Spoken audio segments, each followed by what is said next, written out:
Salut, je te souhaite la bienvenue dans cette nouvelle vidéo qui est la suite de la série Comment gagner des dividendes tous les mois sur ton PEA. Dans cette vidéo, je vais traiter le mois d'août, donc le mois prochain. Je te présenterai deux actions qui payent des dividendes jusqu'à 6,5% de rendement annuel. Si tu veux devenir rentier grâce à la bourse, je pense que c'est un bon moyen d'y parvenir. Par contre, au mois d'août, il y a peu d'actions qui payent des dividendes. J'ai donc fait pas mal de recherches, donc n'hésite pas à t'abonner, mettre un petit pouce bleu pour le travail de recherche et pour le travail d'analyse que je vais te présenter dans cette vidéo. Et en plus de te présenter des actions qui payent des gros dividendes au mois d'août, je te donnerai le nom des deux actions sur lesquelles je suis rentré cette semaine et qui payent des gros dividendes. Alors c'est pas au mois d'août, mais ça paye des gros dividendes sur le PEA, et quand je parle de gros dividendes pour ces actions, c'est plus de 8%. Les marchés ont bien baissé, j'ai trouvé deux bonnes opportunités, enfin en tout cas qui me semblaient intéressantes. Je me suis positionné et je te donnerai le nom à la fin de la vidéo, donc n'hésite pas à rester vraiment jusqu'à la fin et mettre un petit pouce bleu pour le partage, ça me fait extrêmement plaisir. Regardons où on en est dans notre calendrier des dividendes. J'ai fait une vidéo du mois de janvier au mois de juillet, donc tous les mois une vidéo est sortie, dans laquelle je présentais des actions qui étaient toutes éligibles au PEA et qui payaient des dividendes, souvent qui étaient des dividendes assez élevés. Ça te permet d'avoir en tête, en tout cas de connaître, des actions éligibles au PEA qui te permettent d'être rentier en bourse si tu le souhaites. Donc j'ai fait de janvier à juillet, tous les liens sont dans la description si ça t'intéresse, et aujourd'hui on va s'atteler au mois d'août. La première action de cette semaine, c'est Aperam. C'est une société luxembourgeoise, si tu la connais pas de panique, je te la présenterai juste après et je te ferai même une analyse complète de la société. Au niveau des dividendes, la date de détachement c'est le 19 août, c'est-à-dire qu'il faut détenir l'action Aperam avant le 19 août si tu veux pouvoir toucher les dividendes. La date de paiement c'est un peu plus tard, quasiment un mois après, parce que c'est le 16 septembre. C'est le jour où tu recevras directement les dividendes sur ton PEA. Alors, dans cette vidéo, le but est de trouver des actions qui payent des dividendes au mois d'août sur ton PEA. C'est pas vraiment le cas pour APAM, elle paye des dividendes au mois de septembre, par contre la date de détachement est en août. Donc je voulais t'en parler dans cette vidéo-là, puisque si tu veux investir dans APAM, il faut investir avant le 19 août, si tu veux avoir les dividendes. Autre point à savoir qui est assez important, c'est qu'APRAM paye ses dividendes en 4 fois. Les deux premières fois étaient le 24 mars et le 10 juin. Si tu investis aujourd'hui, donc avant le 19 août en tout cas, tu ne seras pas éligible aux deux premiers paiements. Tu seras éligible au troisième paiement, le 16 septembre, et au dernier paiement, le 9 décembre, si tu conserves l'action jusque-là. Donc tu toucheras en 2022 uniquement 50% des dividendes versés par APRAM. APRAM, en 2022, a versé au total 1,7 euros par action, donc en 4 fois, donc ça fait 0,425 euros par action par versement. Si on prend les 1,7 euros, ça représente un rendement annuel de 6,5%, ce qui est très élevé, et ça permet donc d'avoir une rente qui est très intéressante sur le long terme. Et en plus, le ratio de distribution d'APRAM est très faible, de 13,7%. Ce qui est très bien, ça veut dire que APRAM utilise uniquement 13,7% de son bénéfice pour payer les dividendes. On voit donc que même si le bénéfice diminue, APRAM sera largement capable de payer quand même des dividendes, donc le dividende est plutôt sûr sur le long terme. APRAM c'est quoi? C'est une société qui est spécialisée dans la production d'acier. Acier inoxydable, tout ce qui va être alliage métallique, ou acier qui va être pour le domaine de l'électricité, donc un acier qui est un peu spécial. C'est un acteur global du secteur, il est positionné dans plein de pays différents, tous les points violets qu'on voit ici, c'est des usines qui sont détenues par APAM, donc des usines qui produisent de l'acier qui provient de la société APRAM. Deuxième point important, c'est tout ce qui va être environnemental. APRAM fait très attention à tout ce qui est impact environnemental, et vu ce qui se passe aujourd'hui, c'est très important que ce genre d'entreprise fasse attention, parce que potentiellement dans le futur, ils pourront avoir des amendes s'ils émettent trop de CO2. Et dans ce sens-là, d'ailleurs, APRAM a fait une acquisition qui est très importante pour elle, j'en parlerai un tout petit peu plus tard dans la vidéo. Commençons l'analyse d'APRAM avec la répartition du chiffre d'affaires en 2020 et en 2021. Ça nous permettra déjà dans un premier temps de voir l'évolution du chiffre d'affaires sur 2 ans, mais surtout sa répartition. Commençons par 2020. 2020, APRAM a fait un chiffre d'affaires de 4,9 milliards d'euros. Dit comme ça, on ne peut pas en dire grand-chose, à part qu'APRAM est plutôt une grosse entreprise. Au niveau de la répartition, 59% du chiffre d'affaires provient de la vente d'acier inoxydable. C'est plus de la moitié, mais c'est normal, c'est le cœur de métier d'APRAM. 31% vient de la branche services et solutions, c'est la branche qui va tout simplement donner des conseils aux clients d'APRAM. Et 10% ça provient des alliages et assez spéciaux, c'est cette branche-là qui a la marge la plus élevée, mais bon, elle représente uniquement 10% du chiffre d'affaires en 2020. Regardons maintenant le chiffre d'affaires en 2021. Il est de 7 milliards pour Aperam, donc déjà on voit qu'il y a une énorme progression par rapport à 2020, ce qui est plutôt bon signe. Au niveau de la répartition, on voit que le poids de l'acier inoxydable est monté encore, il est passé à 62% du chiffre d'affaires, et quand on regarde les chiffres purs, donc 2,8 milliards, quasiment 2,9 milliards d'euros faits grâce à la vente d'acier inoxydable en 2020, est passé à 4,3 milliards en 2021. Donc on voit qu'Aperam vend davantage d'acier ou a augmenté le prix, ou les deux, mais ça, j'en parlerai juste après. Au niveau des services et solutions, ça a stagné en termes de pourcentage, on est toujours à 31%. Par contre, en termes de chiffres, on est au-dessus. On était à 1,5 milliard en 2020, on est passé à 2,2 milliards en 2021. Donc Aperam donne davantage de conseils et fait plus d'argent sur son conseil, donc ce qui est plutôt bon signe aussi.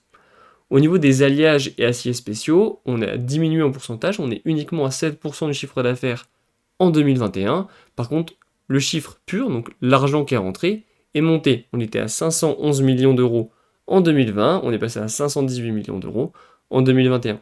Donc ce qu'on peut voir déjà, c'est que tous les secteurs, en tout cas toutes les branches d'Aperam, augmentent et même sont bien montées en 2021, surtout pour l'acier inoxydable. Si on fait le calcul de l'évolution du chiffre d'affaires par branche pour Aperam, l'acier inoxydable est monté entre 2020 et 2021 de 50,8%. Les services et solutions sont montés de 46,2% et les alliages et aciers spéciaux sont montés uniquement de 1,4%. Mais on voit vraiment que le cœur de métier, donc l'acier inoxydable, est monté de 50,8%. C'est juste énorme, on voit qu'Aperam donc fait davantage d'argent, et en tout cas est en pleine croissance en ce moment. Alors la question qu'il faut se poser quand même, c'est pourquoi il y a eu une évolution du chiffre d'affaires qui a explosé à la hausse en une année. 50%, c'est juste énorme. Première réponse, c'est le prix à la tonne de l'acier inoxydable. En 2021, il est de 2360, sachant qu'en 2020, il était de 1705, donc c'est une augmentation de 38,4%. Pareil pour les alliages spéciaux, il est à 16 600 en 2021, il était à 16 061 euros par tonne en 2020, c'est une augmentation de 3,4%. Donc on voit que Aperam vend de l'acier de plus en plus cher. Ça s'explique en partie à cause de la guerre en Ukraine, il y a des pénuries en ce moment, et donc Aperam peut monter son prix, et donc gagner davantage d'argent. Alors maintenant, ce qu'il faut se poser comme question, c'est est-ce que ça va durer? Ça, je peux pas vraiment répondre, mais un autre élément de réponse, c'est on voit que le prix à la tonne est monté de 38,4%, par contre le chiffre d'affaires est monté de 50,8%. Donc en plus du fait que le prix à la tonne monte, Aperam vend quand même plus d'acier inoxydable, puisque sinon l'évolution du chiffre d'affaires serait inférieure ou égale à l'évolution du prix de la tonne. Donc on voit qu'il y a un double gain pour Aperam, ils vendent plus d'acier et ils le vendent plus cher, donc évidemment ils font beaucoup plus d'argent, et qui dit plus d'argent dit souvent plus de dividendes. Alors Aperam pourrait se dire, bon bah c'est bien, on vend plus d'acier et en plus on le vend plus cher, bon bah autant continuer, on s'arrête là et on va accumuler l'argent. Alors déjà on ne sait pas si l'acier va continuer à augmenter sur le long terme, et donc ce qu'a fait Aperam, bah, au lieu de se reposer, ont décidé d'agir et ils ont acquis une autre société qui s'appelle ELG. Alors cette société, c'est une société qui est spécialisée dans tout ce qui va être recyclage d'acier inoxydable. Évidemment pour Aperam, c'est tout bénef. Ils produisent de l'acier inoxydable, donc en plus le pouvoir le recycler, c'est important. Ça va permettre donc d'avoir un impact écologique beaucoup plus faible. L'acier, une fois qu'on l'utilise plus, bah faut bien faire quelque chose. Et là, Aperam va donc avoir une branche, grâce à cette acquisition, pour recycler l'acier et ensuite le revendre. Déjà qu'ils ont des clients pour le vendre, bah pour eux c'est évidemment intéressant d'avoir une branche recyclage, ils vont recycler, retransformer en acier et revendre aux clients en fait qu'ils ont déjà. Donc pour eux, ils vont avoir des synergies entre ELG et Aperam qui vont s'opérer, qui va permettre donc de booster ELG en termes de chiffres. Maintenant qu'on sait qu'Aperam a racheté une autre société qui est spécialisée dans le recyclage, on va regarder la répartition du chiffre d'affaires pour le premier trimestre 2022 qui inclut donc cette partie recyclage. 47% de ces chiffres d'affaires, c'est de l'acier inoxydable. Bon, classique, c'est la plus grosse partie d'Aperam au niveau chiffre d'affaires, mais on voit qu'on est quand même passé sous les 50%. 26% services et solutions, bon ça change pas grand chose, 5% alliages et aciers spéciaux, et par contre on est à 23% sur tout ce qui est recyclage. Donc en fait, on voit que l'achat de la nouvelle société, ça représente, en chiffre d'affaires en tout cas, quasiment un quart de tout Aperam. C'est juste énorme, et en plus, c'est en train de se développer très rapidement. Si on regarde le chiffre d'affaires, donc sur le premier trimestre 2022, on est à plus de 3 milliards d'euros encaissés par Aperam, ce qui est très intéressant. Et si on compare par rapport à d'autres trimestres, donc le dernier trimestre 2021, donc le T4, on est à plus 23%, et on a fait 56% de plus que le premier trimestre 2021. Donc on voit qu'Aperam est vraiment sur une pente ascendante, et en ce moment, Aperam fait beaucoup d'argent, et on voit d'ailleurs que la partie recyclage permet à Aperam de se développer encore plus. Autre point important, c'est le prix à la tonne. On a vu qu'entre 2020 et 2021, le prix à la tonne pour l'acier inoxydable était bien monté. Est-ce que c'est toujours le cas pour 2022? On va voir, l'acier inoxydable est aujourd'hui, en 2022, à 3 355 euros. Par rapport au dernier trimestre 2021, c'est une augmentation de 20%. Donc ça, pour Aperam, c'est bien. Le prix de l'acier continue à monter, donc Aperam fait davantage d'argent. Au niveau de l'alliage, c'est même combat. Aujourd'hui, en tout cas au premier trimestre 2022, il était à 20 064 € la tonne, et c'est une augmentation de 15% par rapport au dernier trimestre 2021. Pareil pour le recyclage, c'est la première fois que dans le chiffre d'affaires d'Aperam, on a du recyclage, dû au rachat de ELG, mais si on compare le chiffre d'affaires de ELG il y a un an par rapport à celui d'aujourd'hui, donc qui est contenu par Aperam, mais si on compare quand même, on a une augmentation de 49%. Donc on voit que le recyclage continue à augmenter, et ça pour Aperam, c'est juste super bien. Ils ont racheté la boîte se développe, et donc Aperam va se développer grâce à ce rachat. Et niveau dividendes, qu'est-ce que ça donne pour Aperam? J'ai ici l'évolution des dividendes sur 10 ans, donc de 2012 à 2022, donc cette année. 2012-2013, c'était 75 centimes par action. Après, malheureusement, Aperam a coupé ses dividendes sur 2 ans, de 2014 à 2016. Donc on voit déjà qu'Aperam, en cas de coup dur, est capable de couper ses dividendes.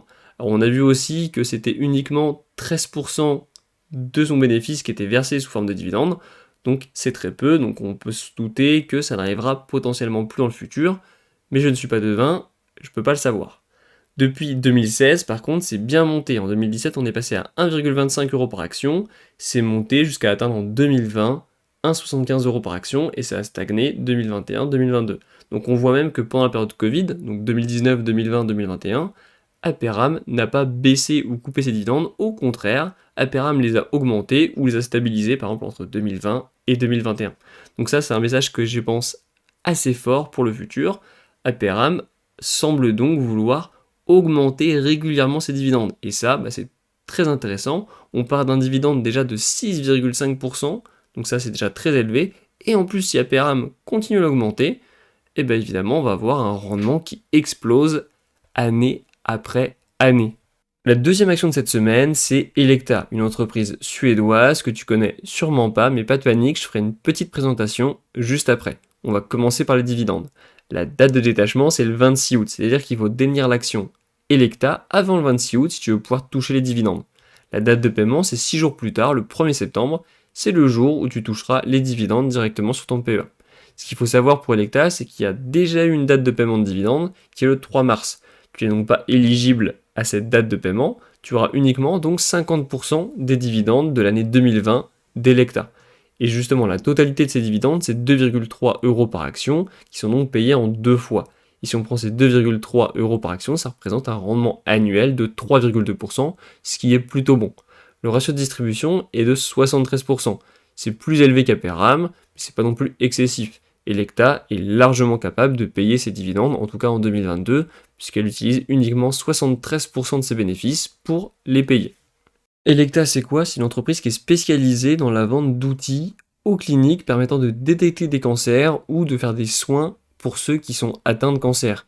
Ils ont plusieurs produits dans leur liste qui sont tous listés ici. Alors, je suis incapable de te présenter chaque outil qui permet de détecter ou d'aider à faire des soins pour le cancer, parce que c'est pas mon domaine, mais tu peux aller sur le site d'Elekta, cliquer sur le produit qui est proposé ici, et Elekta va faire une brève description pour t'expliquer à quoi ça sert. Si on jette un coup d'œil aux chiffres, et en tout cas aux chiffres d'affaires et aux résultats nets d'Elekta, donc je le trouve sur investing.com, ici sur le compte des résultats, on se met en mode annuel et on a entre 2019 et 2022 tous les chiffres d'affaires d'Elekta. on voit que c'est plutôt stable. On a 13,5 milliards en 2019, 14,6 milliards en 2020, 13,7 milliards en 2021 et 14,5 milliards en 2022. Donc on voit que le chiffre d'affaires stagne, hein, il reste après entre 13,5 et 14,6. Au niveau du résultat net, c'est après pareil. On est à 1,2 milliard en 2019, 1 milliard en 2020, 1,2 milliard en 2021 et 1,1 milliard en 2022. Donc on voit que le chiffre d'affaires est plutôt stagnant, le résultat net pareil, et en plus on sait qu'Electa verse des gros dividendes, enfin en tout cas en termes de bénéfices. On a vu, le ratio de distribution était de 73%, c'est-à-dire que 73% des bénéfices sont reversés en forme de dividendes. Donc on peut se douter qu'Electa est une entreprise qui est plutôt mature, qui est bien positionnée sur son marché, et qui en fait a une croissance qui est assez faible, et qui dit croissance faible, souvent on va dire gros dividendes, elle va verser beaucoup de dividendes à ses actionnaires, puisque de toute façon elle n'a pas besoin d'argent vraiment pour racheter d'autres boîtes ou pour se développer. Et justement, en parlant de dividendes, j'ai ici l'évolution des dividendes d'Electa de 2013 à 2021. De 2013 à 2014, le dividende était de 2 euros par action. Il a beaucoup chuté jusqu'en 2016 pour atteindre 25 centimes d'euros par action, et ensuite il a fait que monter. Il est passé à 1,6 euros par action en 2019 et a atteint aujourd'hui 2,3 euros par action en 2022. Si on fait une petite mesure, entre 2016 et 2022, on a quand même une augmentation de 820%. C'est juste énorme en termes de dividendes, et c'est possible que Electa continue à augmenter ses dividendes petit à petit. Alors, petit warning quand même, on a vu qu'Electa est une entreprise qui était plutôt mature, avec un chiffre d'affaires et un résultat net qui stagnait. Donc au bout d'un moment, ils ne pourront pas augmenter indéfiniment leurs dividendes s'ils ne croient pas au niveau chiffre d'affaires et bénéfices. Donc c'est possible qu'à un moment donné, les dividendes d'Electa atteignent un palier. Alors je ne sais pas si ce sera 2,3€ comme on a aujourd'hui, ou si ce sera un peu plus haut, mais en tout cas je pense qu'Electa à un moment atteindra un palier de dividendes et ne pourra pas passer au-dessus, sinon il risque de dépenser plus en dividendes que ce qu'il gagne. Comme tu as dû le voir, les deux actions que j'ai présentées dans cette vidéo, que ce soit Aperam ou Electa, payent malheureusement des dividendes au mois de septembre et non au mois d'août. Par contre, la date de détachement est tout le temps au mois d'août, c'est pour ça que je te le présente dans cette vidéo-là, et malheureusement, j'ai pas trouvé d'action qui était très intéressante, qui paye des dividendes sur le PEA au mois d'août. Il y en a déjà très peu qui en payent, et en plus, il faut qu'elle soit éligible au PEA et qu'elle me semble intéressante. En fait, pour finir, j'en ai pas trouvé, donc j'ai préféré te présenter deux actions avec des dates de détachement au mois d'août, mais qui payent des dividendes au mois de septembre. Juste avant de te donner le nom des deux actions sur lesquelles je suis rentré cette semaine et qui versent des gros dividendes, je t'invite à mettre un petit pouce bleu si ça t'a plu et à t'abonner à la chaîne pour ne pas rater les prochaines vidéos. La première action sur laquelle je suis rentré cette semaine, c'est Ruby, une action française qui est éligible au PEA et je suis rentré avec un PRU de 22,46 euros. Ruby, c'est une entreprise qui est spécialisée dans le stockage de pétrole et de produits chimiques, mais récemment, Ruby a racheté une entreprise qui s'appelle Photosol, qui est spécialisée dans la production et l'exploitation des panneaux solaires. Si tu as vu ma vidéo de dimanche dernier, tu sais que la transition énergétique est en plein boom en ce moment, et donc Ruby est en train de faire un virage vers tout ce qui va être énergie renouvelable. Je vais pas aller plus loin, j'ai fait une vidéo sur Ruby, je te mets le lien dans la description. N'hésite pas à aller la voir si tu veux plus d'informations et une analyse complète sur la société Ruby. Au niveau du graphique, ça donne quoi? Si je passe sur une vue beaucoup plus long terme, donc en format hebdomadaire, chaque bougie représente une semaine de cotation. On voit que Ruby a beaucoup chuté avec un plus haut qui était en avril 2018, même fin avril 2018. Depuis, on a une belle tendance baissière et aujourd'hui, on a atteint les mêmes niveaux que fin de l'année 2014. Je trouve que c'est un bon point d'entrée pour une raison assez simple, c'est que les dividendes maintenant commencent à être vraiment énormes, et quand les dividendes sont vraiment énormes, souvent les investisseurs reviennent sur l'action, puisqu'en fait le risque est plus faible que les gains potentiels, donc déjà dû au rebond de l'action, mais déjà rien que grâce aux dividendes, ça compense largement le risque. Justement, en parlant de dividendes, Ruby a payé 1,86 euros par action en 2022. La date de paiement était le 16 juin 2022, donc en investissant aujourd'hui, on ne peut pas avoir de dividendes en 2022, il faudra attendre l'année prochaine, l'année 2023. Mais si on fait un calcul de rendement, j'ai un PRU de 22,46. Imaginons que Ruby n'augmente pas ses dividendes et verse aussi en 2023 1,86, et bien ça me fera un rendement annuel de plus de 8%, on sera à 8,3% en dividendes avec Ruby. Et ça c'est extrêmement intéressant, parce que là on a des dividendes qui commencent à vraiment élever, et ça quand on a des dividendes élevés, souvent ça intéresse les investisseurs qui vont se positionner sur l'action Ruby, et souvent ça fait un petit saut vers le haut au niveau de l'action, parce que évidemment, on est très intéressé à avoir des dividendes supérieurs à 8% par an. Si l'action Ruby t'intéresse, je t'ai mis le lien en description vers une de mes vidéos dans laquelle je présente et j'analyse complètement Ruby. Donc n'hésite pas à aller la voir si ça t'intéresse. La deuxième action sur laquelle je me suis positionné cette semaine, c'est Engie, une entreprise française spécialisée dans tout ce qui va être énergie et évidemment éligible au PEA. Mon PRU est à 10,78, donc on voit que je suis en léger gain aujourd'hui et je pense qu'on est sur une belle petite résistance. Il y a moyen que Engie continue à monter un petit peu. Si on regarde les dividendes d'Engie, c'est assez intéressant. Tu vas voir, on va avoir des rendements qui sont extrêmement importants. En 2022, Engie a payé 85 centimes d'euros par action. La date de paiement était le 27 avril 2022, donc en investissant aujourd'hui sur Engie, je ne suis pas éligible aux dividendes pour cette année en 2022. Il faudra que j'attende 2023 si je veux toucher des dividendes. Par contre, au niveau rendement, c'est assez intéressant. On se souvient, mon PRU est à 10,78, 10,78 €. Si Engie continue à verser 85 centimes d'euros par action, ça me fera un rendement de 7,9% en 2023. Et là, c'est la même logique que pour Ruby. On arrive à avoir des rendements annuels en dividendes qui sont extrêmement intéressants. Donc souvent, les investisseurs vont se repositionner parce que le risque de baisse, en fait, est compensé par les dividendes qui sont extrêmement élevés sur Ruby ou sur Engie. C'est tout pour cette semaine. N'oublie pas, 100% des gagnants en bourse ont investi.